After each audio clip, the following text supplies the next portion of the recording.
Just outside the town of Iglesias, hidden between dry hills and the silent breath of the wind, lies Monteponi, a place once alive with the thunder of machines, the sweat of men, and the deep pulse of the earth. For over a century, Monteponi mine was the beating heart of Sardinia's mining world.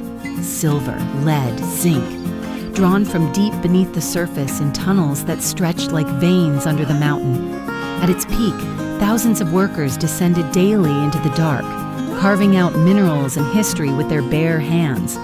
The mine was more than industry. It was a city underground, complete with workshops, railways, and even hospitals. Life revolved around the rhythm of the shifts and the sound of the siren.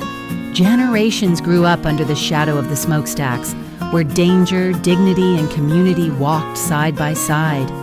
Today, Monteponi stands still, a solemn skeleton of what once was.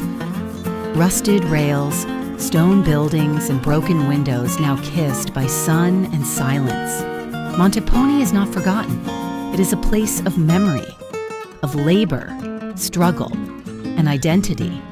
A monument not of stone, but of lives spent shaping Sardinia from below,